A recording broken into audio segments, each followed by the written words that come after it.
This next song is dedicated to Jewish education. Because without education, there's no continuity. Enjoy the faces, the beautiful faces of the Yiddish Kinderlach at the Chabad Upper East Side preschool and Hebrew school as we sing a song about education.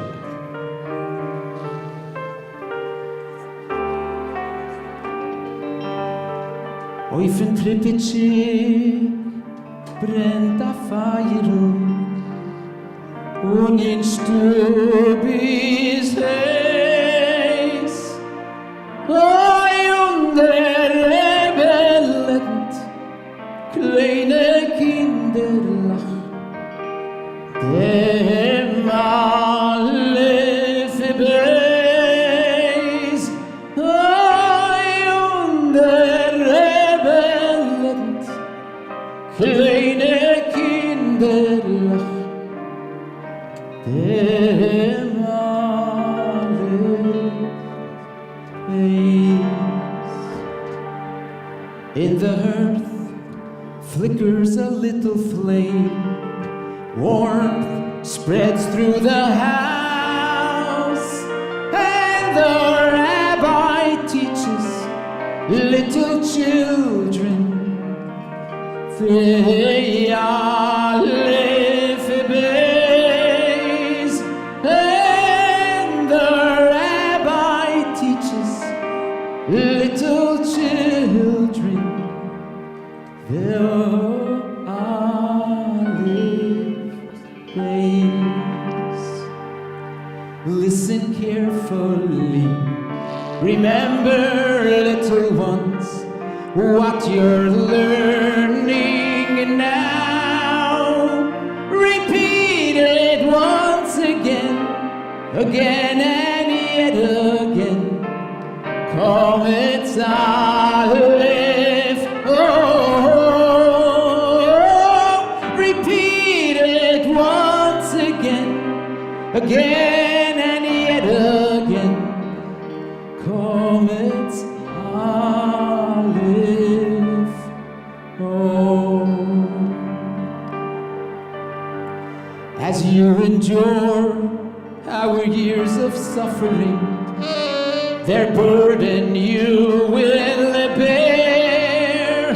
Be inspired by these little letters, their message for all to share. Oh, be inspired by these precious little letters, their message for all to see. When, dear children, you will older be, you will understand it all. Oh, the pain that lies within these holy letters, and the tears that fall. Oh, wie vorhin die Oisios liegen Tränen, ei, und wie viel Gewein. In the hearth flickers a little flame, warmth spreads through the home. Ei, und der Rebellet kleine Kinderlach, dem alle verbeis. Oh, and the rabbi teaches little children the Aleph.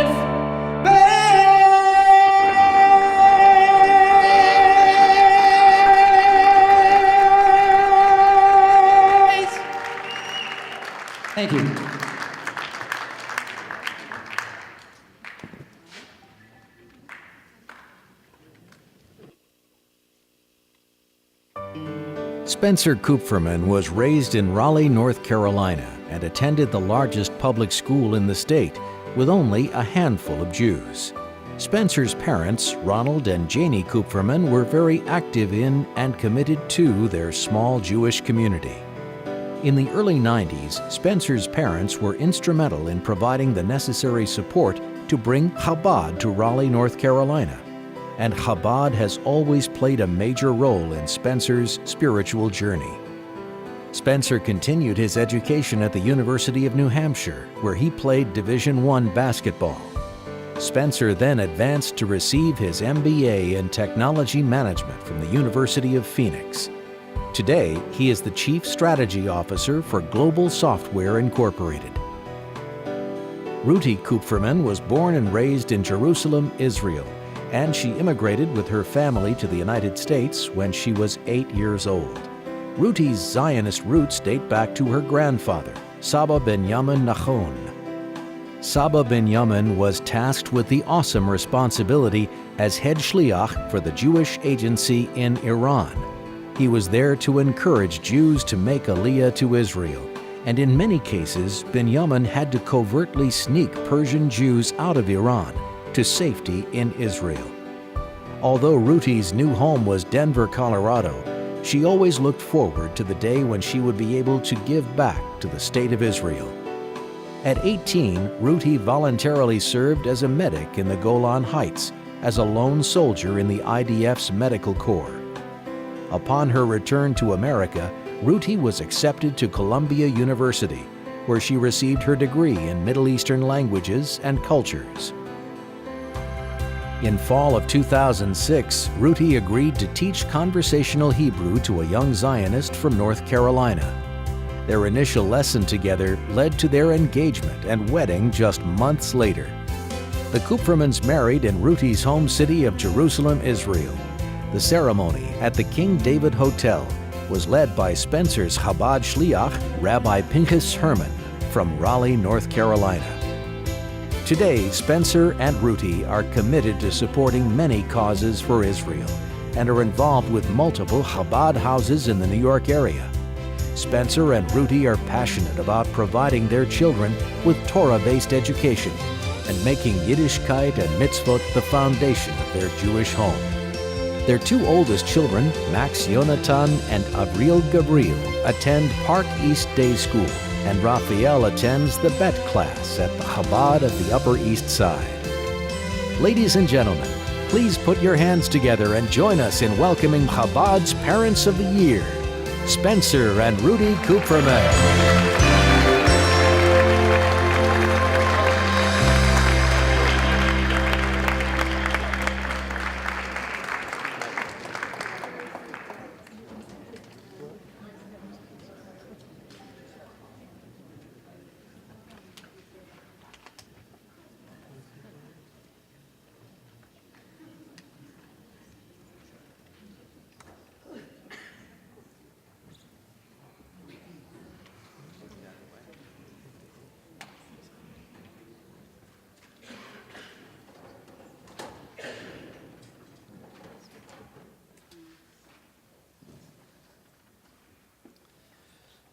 Parents of the Year, Spencer and Ruti Kupferman, Chabad of the Upper East Side, March 15th, 2015, 24 Adar 5775.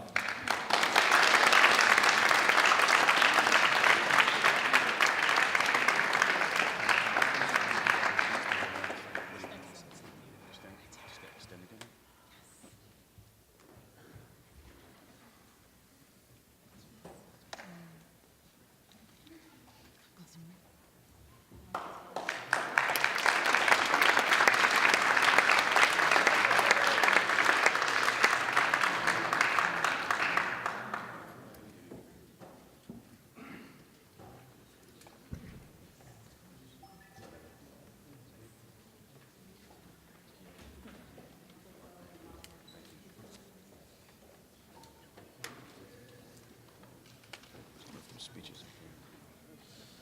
Beautiful.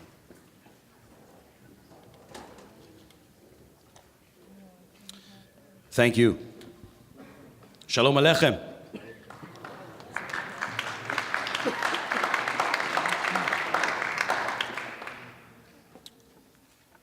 think of Parents of the Year,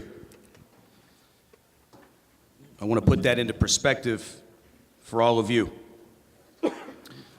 I only have to think back to what my dear daughter, Ariel, at age 5, had just told me last week when she saw the invitation with my wife and I's picture for this gala. She said, and I quote, "You know, Daddy, you're the little boss. And Ima, she's the big boss."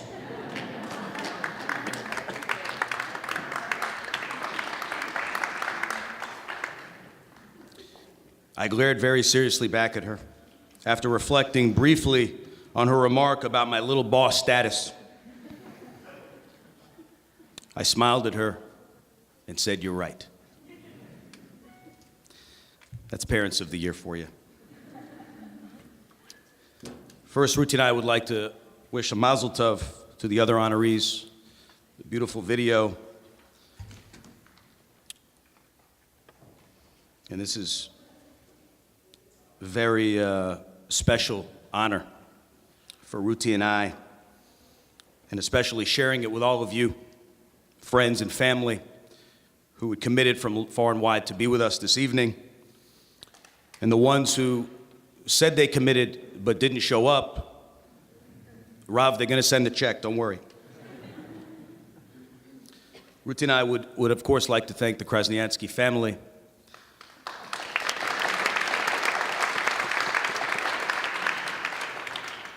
The entire staff, you just heard many of their names, who do tremendous work in the interest of our community on the Upper East Side, putting together this beautiful simcha this night tonight. It's obviously very humbling when you're recognized amongst your peers for anything, but specifically to be honored by an organization that has a very special place in both our hearts and has for quite some time. To be here amongst our Jewish brothers and sisters who feel such a deep and unwavering connection to their Judaism gives Ruti and I a lot of nachat, ruach, and it's very comforting and inspiring during the difficult days that our people and our nation have seen recently. Like many of you, Ruti and I evaluate what stocks, companies, securities we should invest our resources in for the future and for the future of our children. We feel as though we've invested in the greatest IPO in history, a true high flyer, not a flash in the pan, but a consistent producer. The Chabad Lubavitch movement is now 5,000 Chabad houses strong, spreading spirituality, mitzvot, and chesed with the army of shluchim and shluchot from one corner of the globe to the other, using our beloved Torah, the blueprint for all mankind to do so. What we've received in return for this spiritual investment, words cannot describe this evening.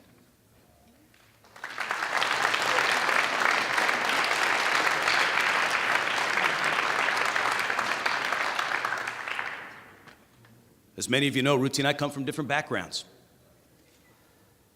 She's Sfardi, I'm Ashkenazi. She's a Sabra, born in the undivided capital of the state of Israel, Jerusalem.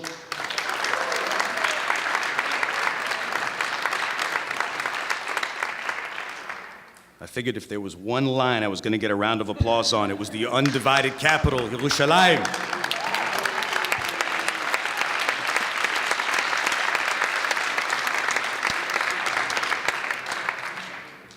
While I, just a simple redneck Jew born and raised in North Carolina.